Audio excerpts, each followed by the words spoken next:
Welcome to the Estate of Reality podcast. Join two of the smartest people in real estate as they talk about the reality of today's real estate world. It's nothing like TV. This is the real world.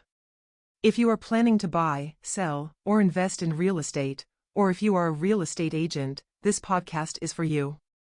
Your hosts are Melissa Haley, broker for North Texas Top Team and CEO of Agent Advantage Coaching and Training, as well as Stephen Etzel, real estate broker, instructor, and owner of Stephen Etzel Real Estate Consulting.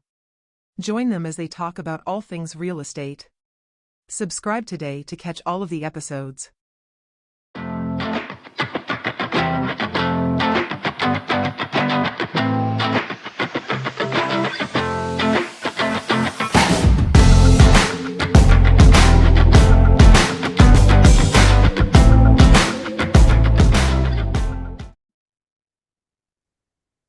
Well, welcome everybody. I am Melissa Haley, the CEO of Agent Advantage Coaching and Training, and I am also a real estate broker here in North Texas.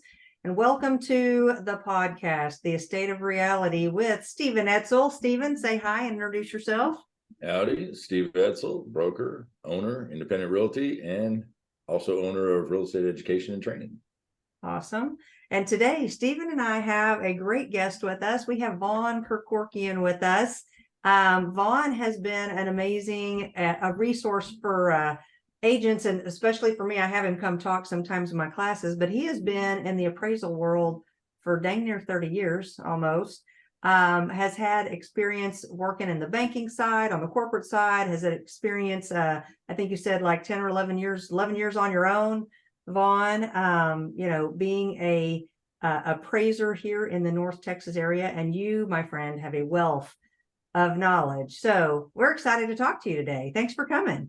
Thank you, Melissa. Yeah. Happy. All right. Well, so big news that's kind of happening, hot topic in the appraisal business is this whole idea that maybe the appraiser doesn't have to be involved in all of the parts of the appraisal process, which sounds goofy to me. So will you tell us a little bit, Vaughn, real quick, who are these other people that are coming in and participating in the process? How does that work? Okay, thanks, Melissa. As a result of COVID and technology, and our jobs have been all impacted by technology, the two GSEs, Fannie Mae and Freddie Mac, have gone to what's called a hybrid or bifurcated appraisal process, where AMCs, appraisal management companies, will go out and hire property data collectors. And I'll refer to property data collectors as PDCs from this point forward. Okay. So a PDC can be a licensed real estate agent, could be a licensed broker, could be a licensed appraiser, could be a licensed home inspector, right? But the majority of PDCs don't have a professional licensed background. They could have recently been working at a grocery store, a fast food restaurant, could be a side hustle, a part-time job. And the training involved with a PDC is basically a 5-hour technology training on how to use the software and how to upload it into a system. And the PDC in and of itself, for the most part, are unlicensed individuals. Again, I mentioned earlier, licensed realtors, agents, brokers, home inspectors, appraisers. We have that real estate background. We have that knowledge. We have that experience. So excluding that group of licensed people, which is a very small percentage, the largest percentage are unlicensed people that are just getting into a job for whatever reasons they have, whatever their personal motivations are. Yeah, the data collecting job, though, this is what they're doing. Right, it's just strictly data collecting. They're not giving an opinion of value. They're not pulling MLS. They will not discuss anything about the appraisal process. Who uses them? Who's using them there's 5 or 6 designated AMC companies that Fannie and Freddie have agreed to. And based on the application process, the DU underwriting process, and the down payment, the credit score, et cetera, can trigger the option of having a PDC as opposed to an appraisal waiver. Oh, so it's in lieu of, okay. Right, so it's out there. The buyer or the borrower, depending on, as an agent, it's the buyer. If you're a loan officer, it's the borrower. But the buyer or borrower is still paying full retail price, thinking they're getting a full appraisal, completed start to finish by a licensed appraiser. They're not. They're paying full price to get what's called a hybrid or a bifurcated appraisal, where a majority of that data collection, which, you know, that triggers value, right? The site, the condition, the view, room count, physical condition, functional obsolescence or lack thereof, or external obsolescence, etc. All those things, that's part of the appraisal process, is evaluating the property. And these PDCs are going out more on a checklist. They're not licensed, they're not insured. So no liability, no E&O. And the appraiser, once receiving the data, is responsible for the 100% accuracy of that data provided by the third party. Yeah. So if there's any question, Oh, go ahead. okay, if there's any question, it's just going to slow down the process. The other kicker is, and including the state of Texas, almost every state board has come out with a position of saying the licensed appraiser that signs on the left side of the appraisal report is 100% responsible. That's who we're going after if there's a complaint. Yeah, for the whole report.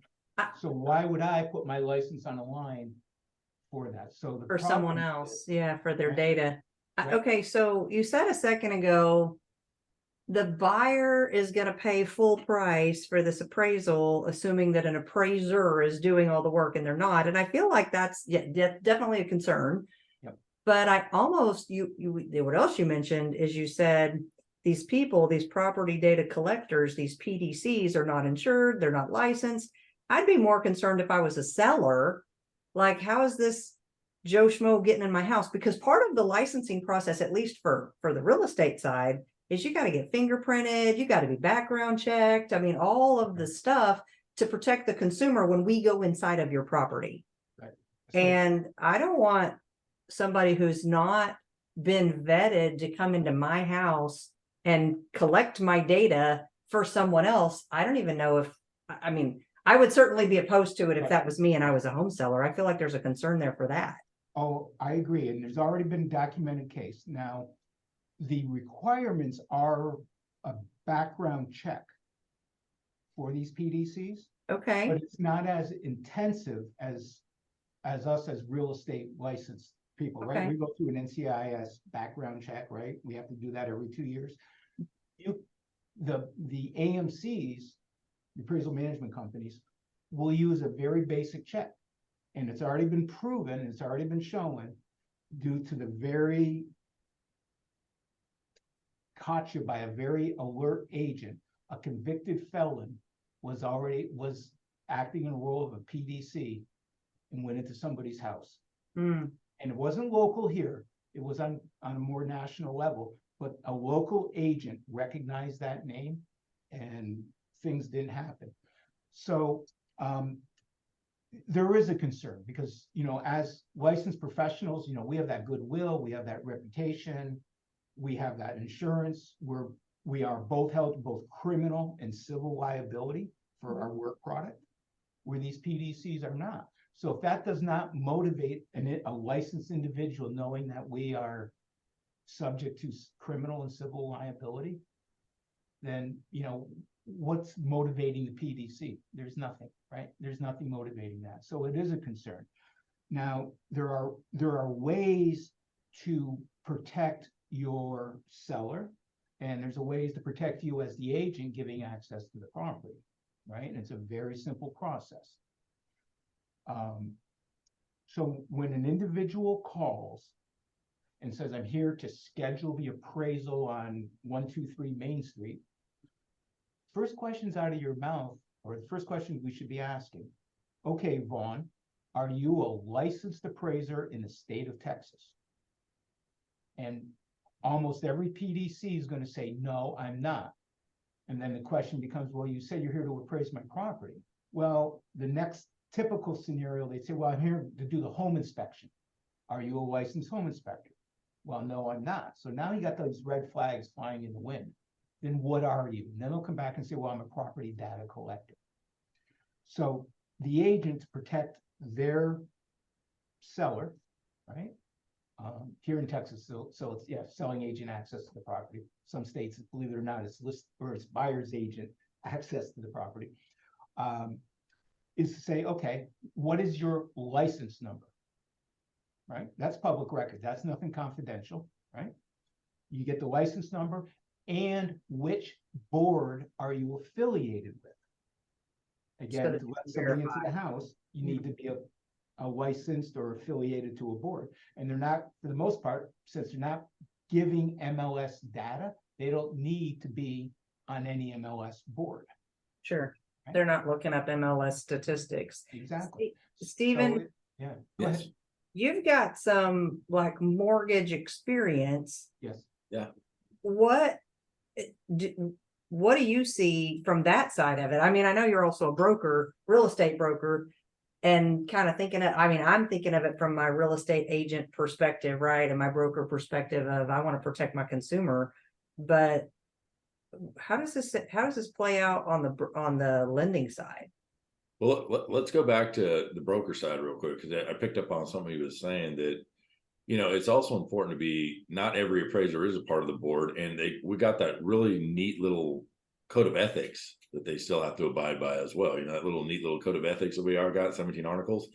I think a lot of times these appraisers are going outside their area, which does affect not only brokers, but also mortgage. And so when people are going outside their area, you know, under Article 11, you got to know where you're going, right? So I think a lot of this of what he was saying definitely comes into play, was make sure they are a member of the boards, because now they're bound.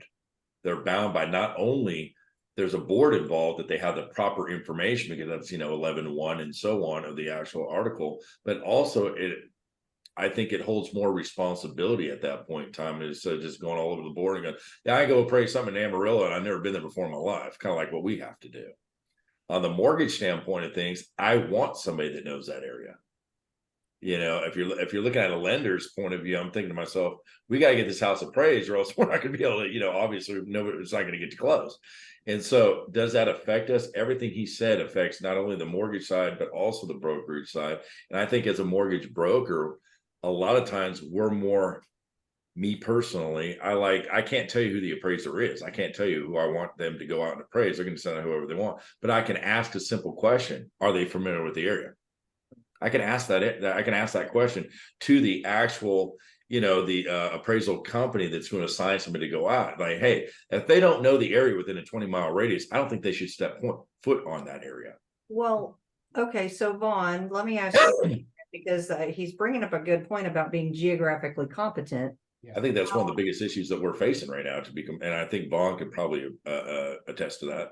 And picking up on what Steve is saying, I'm not saying this happens in every situation, but it happens in But it has more times than not. There you go. That is when the appraisal management company is given the order from the lender, they shop it around. Yeah. Right. And they go for the lowest bidder. And typically the lowest bidder statistically is somebody who's not geographically competent and does not have local MLS access. They may be on they could be 40, 50 miles away. It could be on a totally different, not on Netris, right? You find that out in West Tarrant County, Eagle Pass, especially on VA loans because of the low geographic coverage for VA side. But it comes down to that. So now you're getting an appraiser that's out of the market area that may not have access to MLS and is just going to use whatever data they use, and then that's going to cause an issue on the broker side. So, well, that's kind of where I was going. Like, can a property data collector for a low fee, which I'm sure is what they're getting paid, I'm not driving 200 miles to open up a house and write down some stuff for you. But if I'm a property data collector and I can pull the data for, it's near my area, it's in my geography, but I Yeah. could give it to you and you're not in my geographic area, and you could just do the report with the data someone else pulled. Is that kind of what you're saying? Yes. Yes. Yeah. That's scary. Exactly. It's being driven by profit. Okay. And Hey. I alluded to it earlier.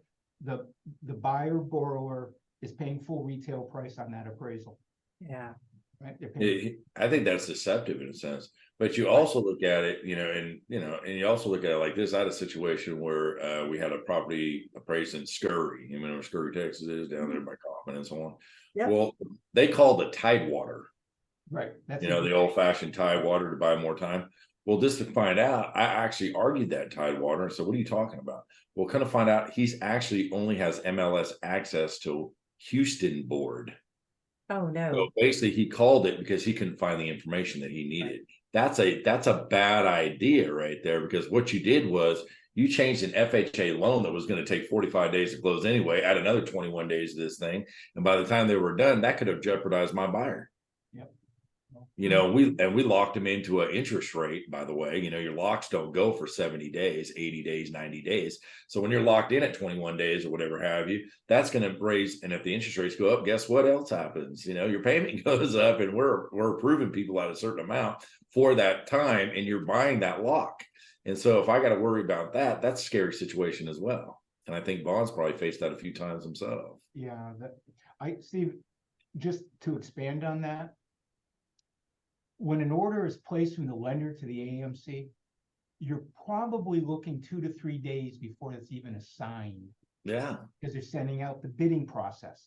And sometimes, and this has happened like let's say on appraisal blogs, social media blogs relating to appraisals, appraisers will get the same bid 2 or 3 times over a 7 to 10 day period, because either the AMC couldn't find somebody or wasn't willing to pay that complex fee for that complex assignment.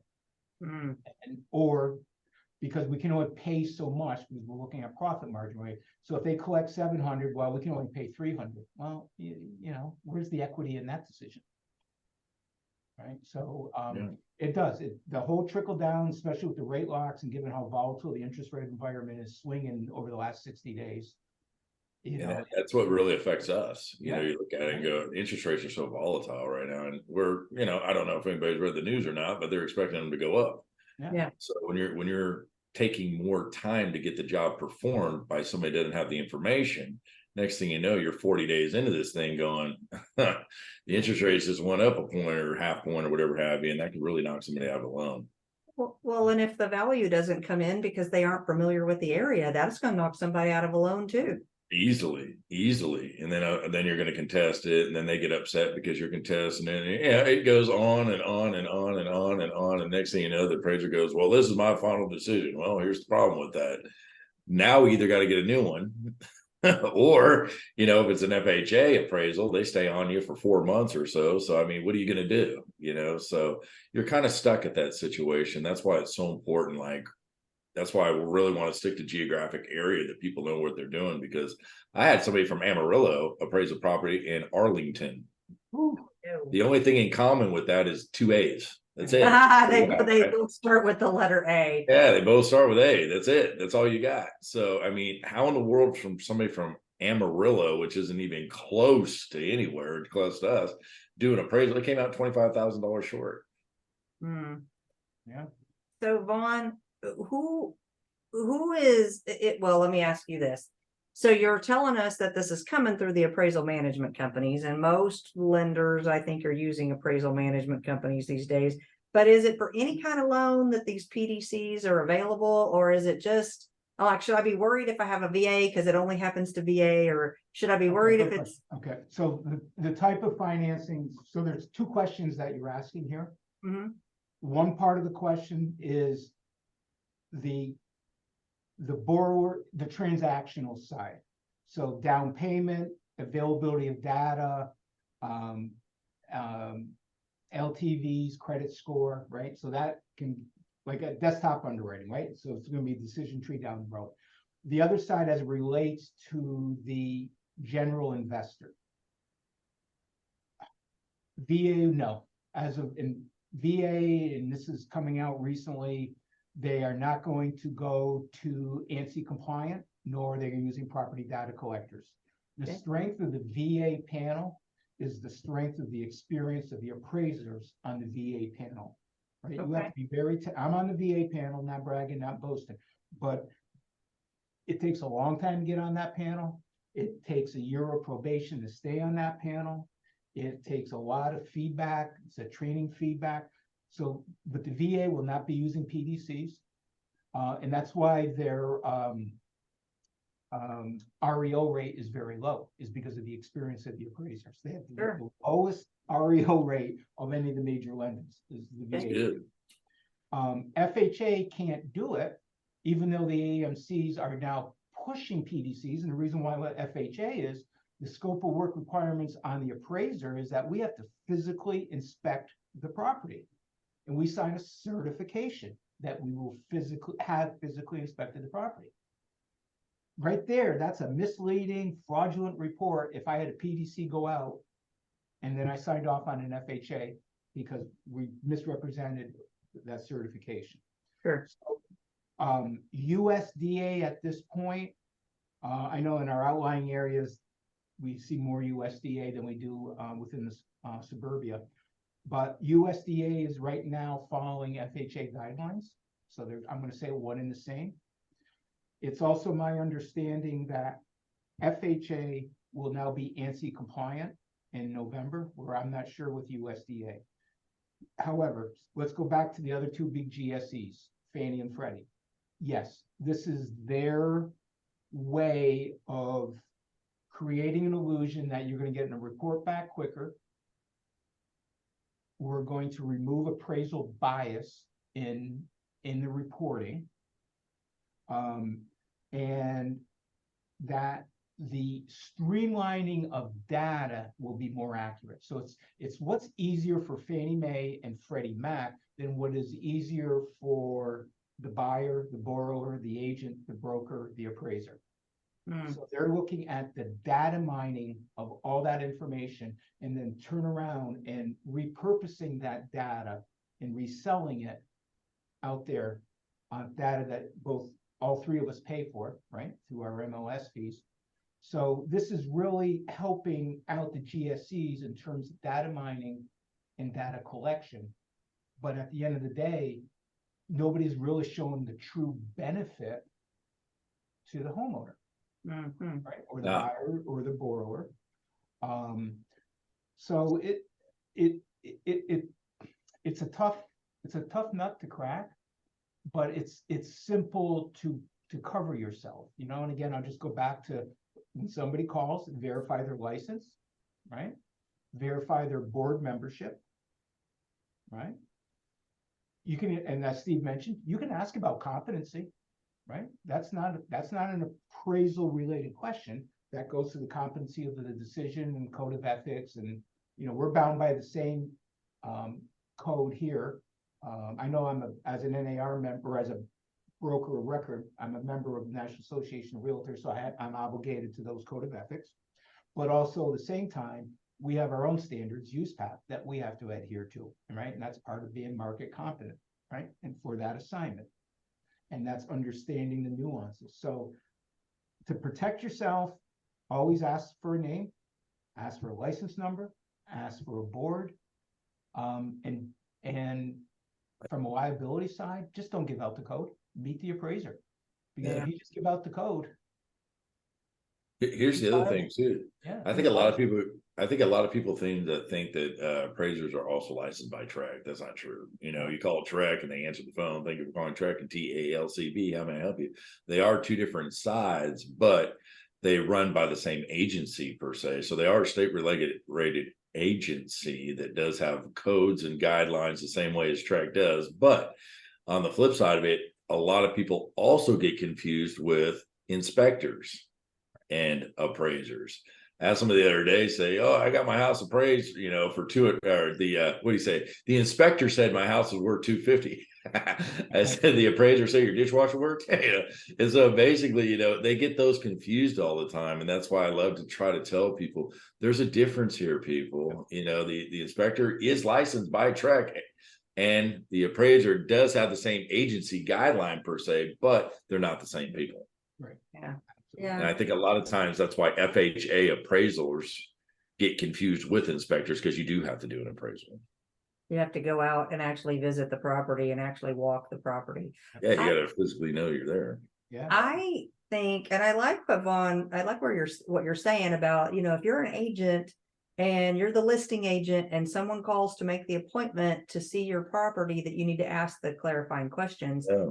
I think part of the potential problem there is that a lot of agents either have it set up with a showing service or whatever. I mean, sometimes an agent will say, no, you got to call me. But I know a lot of times they just call the showing service, whether that's Broker Bay or Showing Time or whoever you use. And then I think the showing service isn't going to ask those questions. They're not, because they don't know when to ask.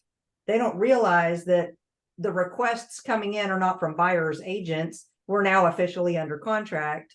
And now the requests that are coming in are for home inspectors and for appraisers or potentially a property data collector. So I think if I was a real estate professional who's worried about this, I might say, you know what, after we get under contract, we're going to turn off that showing instruction and just say, call the agent. Like that, we would need to make that effort to make that change. I've got a question. Let me ask you, you guys will be far more knowledgeable because this is your side of the portal. In my understanding with Broker Bay is if I'm Vaughn Kerkorian Appraisals, I have nobody working for me. So, I call in, I have access, boom. But if I had Jane Doe working for me and I didn't register Jane Doe under my name, Broker Bay is not going to let Jane Doe in. I'm hearing that's happening on the home inspection side, where somebody has several inspectors, and if not all inspectors with Broker Bay are listed, they won't get access. But my other question, more importantly, is in order for Broker Bay or for Showing Time, right now, for the most part, it's the electronic key. If they don't have an electronic, they have to be a member of a board, right? In order to have the Supra key access, right? In order to have that. So if they're not a member of the board, how, I guess the question is, other than being a dial combo or a push button combo, there's no way for that individual to get into that property if it's on an electronic box as opposed to a manual box. Okay, so that's another way that an agent could protect themselves, is just don't put it on a combo lock. Right. Make sure that it's on an electronic, iBox of some sort. And of course, in our area, we use Supra. So the agent's got it on a Supra key that property data collector can't get in anyway. Yeah. Well, the good thing about the MLS is they kind of push to you don't use combo locks, so they've kind of reinforced that too. So that's a good thing. Yeah. But and I safety too. of asking questions. And once upon a time, and this was a long time ago before property data collectors were a problem, but once upon a time there were some problems where the listing agent sometimes really wants to talk to the appraiser. And there used to be there was a time when if an appraiser scheduled an appointment and then the listing agent called, the appraiser would just kind of be like, I'm not talking to you. I don't want to hear what you have to say. I don't want to see your comps. I don't want to see your survey. I don't want to see your stuff. And so some agents would say, well, you know what? I can fix that. I'll go take the lockbox off the door. Yeah. And that was something that we would do, was just go take the lockbox. So ain't nobody getting in the house, appointment or not, until you talk to me, because I'm the listing agent. And there were definitely folks that were talking about it and training, because I teach a lot of classes. I attend a lot of classes, and that's what I would hear some instructors say is, well, if you don't want anybody going in until you talk to them, just go take the lockbox off. So I mean, there's other ways to skin that cat, I suppose, as far as keeping the home secure, instead of letting some unlicensed, uninsured person come in that has a minimal background check to look at my property, because that would be my concern as a seller. Yeah. And I mean, you can go on and on about concerns, they're scoping the house out, they're taking excessive amount of pictures. I mean, you got to be diplomatic. I get it. People have a Hummel collection, or they have a wine collection, or they have, nice artwork hanging on the walls. Sure. Why are you taking all these pictures, right? And they get, people are concerned about privacy. Safety. Rightfully so. Yeah. Rightfully so about privacy. And, you got to be able to handle that and show why or explain why, as opposed to just cutting the person off and just saying, this, I'm told to do this, this is what I got to do, and if you don't do it, you're not going to get the loan, right? You know, Yeah. you're no, it's not. You gotta have smooth things over. You got to be able to converse and to explain the reason why behind what you're doing. Yeah, I agree with that. And the contract, Stephen's a contract expert and a half, but the contract says that the seller is going to allow access at reasonable times, right? Reasonable access to the property. 7A. Is You this know, that's a Melissa, you just brought up a good 7A. I have now seen in contracts only a licensed appraiser can come into the property. I'm beginning to see that, and I don't see it often, but I've seen it about a half a dozen times over the last 3 months, that it's written into the contract under the provisions or whatever that is on there, that only a licensed appraiser can enter the property, in addition to a licensed home inspector, etc. No, Right. you know, so some agents are out there getting it, or you may have a spouse who's an appraiser and kind of passing the word along or something along those lines. But you're now seeing that written into the contract, that you have to be a licensed appraiser to enter the property. Yeah. Stephen, what are you thinking? I know you're thinking something about that because you and special provisions, my friend. Well, here's the problem with that little situation. Truck contracts can be used by anybody. You know what I mean? They're promulgated, means published, right? Somebody can use them. So that actual sentence that's in there is also for people want to do for sale by owners and or people just don't want to use agents as well. So it's kind of giving up the buyer's rights to also enter in, because as a buyer, it's their transaction. So if they want to enter into if they want to enter into the property, they can enter the property. Everybody else just represents them at that point in time. So I mean, I understand where they're going with it, but I find it a little bit argumentative, but we're not, you know. And on the flip side of it too, it also continues on to say to keep the utilities on, people. Yes, Keep the utilities on. That's my thing, man. I hate that. You get up to the property and all of a sudden they got the lights on and nothing else works. And it's like I tell everybody all the time, read that sentence right there, because you shall, the seller shall, because you can't do your inspection or an appraisal for that matter, right, Vaughn? You can't do it without having lights on at least or something. FHA, No water, can't do whatever it. it is. Conventional, you can make a hypothetical assumption. So, you know, and I'd rather personally, appraisers are already walking the fine line to make sure they're doing the right thing. Why don't we make their job easier? And then they're going to complain, well, it didn't appraise. Probably because they didn't see half the house. You know, the lights weren't on. So, you know, you look at it and, you know, so I think we should all maybe work together a little better on that. Yeah. And I think that's the problem with the property data collectors, that the appraisers, and you're not getting to see all of the stuff on. You got to get in there and see it. Yeah, that's the point. Yeah. You're seeing a little screenshot. That's how you learn everything. And you know, doing this almost 30 years, I've been in thousands and thousands of homes. Every now and then, you got one that kind of you have to step back, exhale, and think about it, right? You got to kind of look at the picture and see where the pixels form that picture. And this especially comes true to the measuring of homes. Not promoting or singling out any two larger builders, but two builders, First Texas and Grand Homes. Typically, their second levels have that big sweeping circular radius stairwell. It's like a half moon. Yeah. Try measuring that using a radius in the angles, right? When you have that big sweeping half moon radius stairwell, and then it's got a lot of different cuts and angles. Again, I've measured thousands of homes. Every now and then I have to step back and exhale and figure out my starting point, and then maybe just shadow it, like walk through it once and see where my hiccups will be along the way in case I have to find another starting point.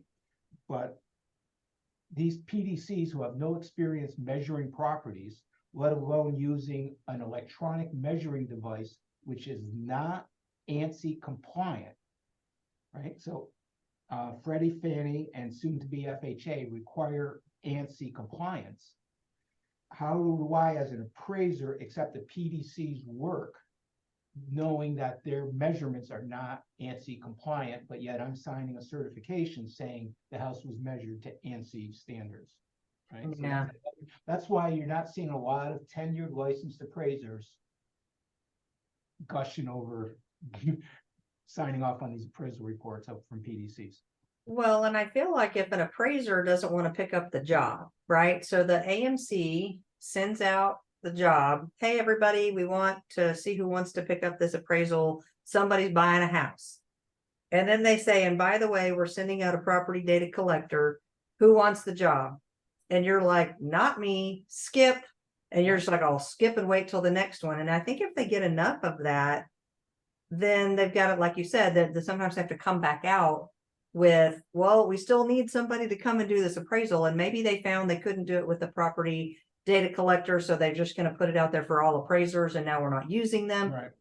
But this circles all the way back to what Stephen was saying in the beginning is now that appraisal that should have taken a week or two is taking 2 or 3, and somebody's losing their rate lock and the closing's being delayed. And when closing's delayed, it's not just an inconvenience for one party, it's a convenience for everybody involved. And circling back to what Steve said, where we had the double A's, Amarillo and Arlington. Mm. Let's say the property is located here in Plano, and they can't find they being an AMC appraisal management company can't find a licensed or certified appraiser to sign off on the PDC's work.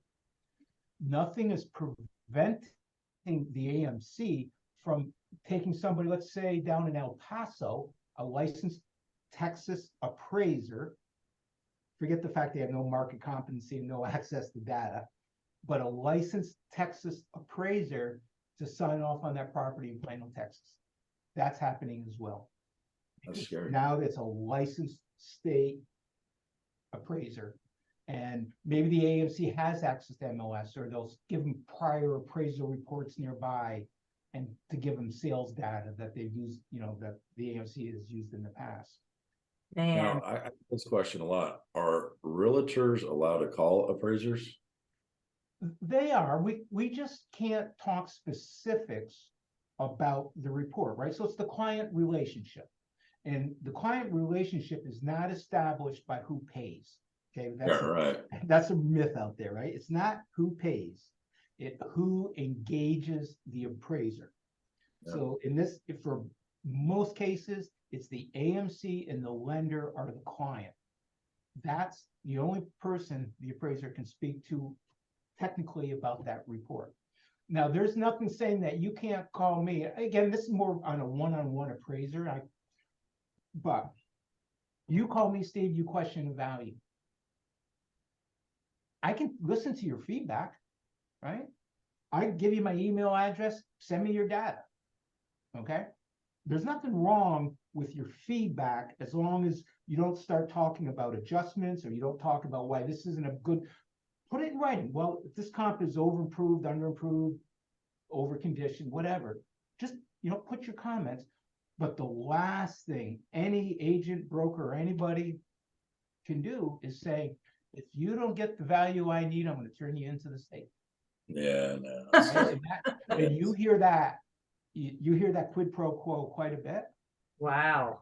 And my answer is, thank you. And people put it in writing. Agents, brokers have put it in writing. I just say, thank you. You're on a recorded line, and my next phone call is to your broker, or my next phone call is I'm filing a plate. Don't threaten me by, telling me I have to hit a value or else you're going to turn in my license. Yeah. Right. So just that'll shut you down right now. So yeah, you can call, you can, talk in generalities. Sure. But don't say, hey, on page 2, comp 2, site adjustment was 15,000. How'd you get to that? Okay. So I have a question, just might be helpful, because a lot of people that listen to our podcast are real estate professionals. So I'm a listing agent. You're about to come out. You're going to do the appraisal at my property. What would be helpful to you for me to provide? Because I know you already have your MLS access because you're here and you're local and you're geographically competent and all of those things. But is there anything that I can do to help give you information so that when you are providing your value, you come back with the right value. Maybe you're missing something that I have. What would be helpful for you? So at the bare minimum, your CMA, and then an explanation why you think these are comparables. And remember, not all sales are comparables. Sure. Right? Keep in mind the theory, principles of substitution. That's what appraisers go by. So if you're buying a car, you're buying a refrigerator, you're buying a stove, you're buying a house, right? If I'm going to look at comparable 1, comparable 2, comparable 3, is that similar? It doesn't have to be exact. Is it similar? Would I consider that as to why it should be, as an appraiser, I should look at it. So if my house is 2,000 square feet, 4 bedrooms, 2 bath, built in 2020, no pool, quarter-acre lot, tract subdivision home, and there was a multiple bidding offer, and it came at 90, 100,000, think last year, right? Think what happened last year. And all of a sudden, now you're giving me comps. Let me rephrase that. I'm sorry. You're giving me sales that are 30, 40, 50% larger in size that happen to be at that contract price. But once you adjust down for square footage, it doesn't support it. So give a CMA. Most rule of thumb in picking your comparables or your principal of substitution sales.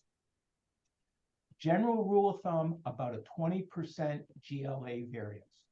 So if you're at a 2,000 square foot house, you want to be maxing out at about 2,400 on your comparable selection, maybe down about 1,600 on that end, right? Because that is about the same affordability house. Heating, air conditioning, lawn maintenance, right? All the things that expenses to run a household are similar there. And then you start getting into pools and this and that, which add additional expenses. So a CMA and maybe brief notes, it can be typed out, it can be handwritten, why you think it is.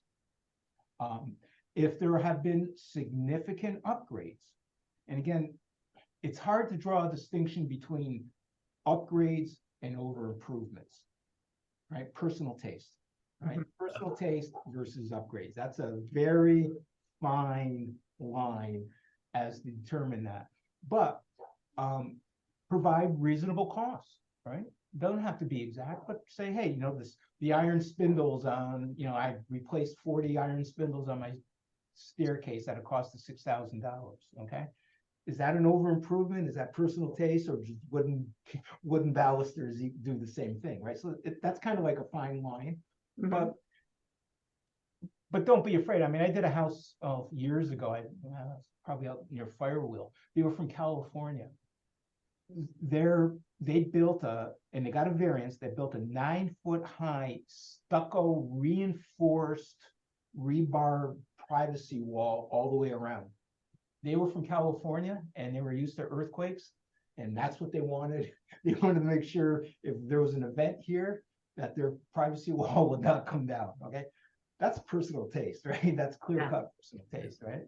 8-foot high board on board fences generally work down here, right, for the most part. List of improvements. Almost all the other information, survey, plat maps, is available online. So I wouldn't get bogged down on that. Okay.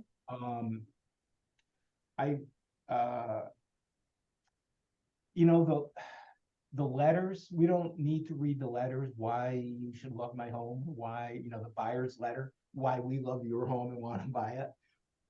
Because, now with the allegations of bias out there, you want to stay as neutral as possible, and you don't want to be influenced out there. Yeah. Again, as appraisers, you have to watch what we say. And I mean that because it's not what we say, it's what you hear, right? And I had a situation years ago when I worked in the Northeast where I had an appraiser out there, and he was white and the homeowners were minorities, and the homeowners were talking about some form of discrimination within their HOA against them. And he made the statement, you guys deserve much better than that. He meant it as a general statement, but it was heard as, well, you're You're a group of people. yeah, you're in the protected class. They didn't want to hear that. So, conversations should be very careful so they're not guiding. Yeah. And not discriminatory, they're not basis, stick to the facts, keep the emotion out of it. Yeah. Be nice. We don't really love those love letters either on the broker. Oh yeah, I was gonna say we're not real fond of those ourselves. Yeah, exactly. So, but yeah, just a CMA, and why you think these are comparables. Are good comps. Process. What's your thought? That's all. Does it help you if we say, man, we had 12 offers and here's what they all were? Or is that not just sort of irrelevant because it doesn't matter what Right. today's this minute right now buyers, because we're looking at the historical comps? That is a great question, because first of all, if you tell me you had 12 offers and you gave me that data, I would put that in my report. Okay. Especially in the last 2 years, right? When prices were nuts, not so much this year, but the last 2 years when prices were nuts. But at the end of the day, it's only an offer, right? Doesn't mean the buyer's been approved for that amount of money, right? Sure.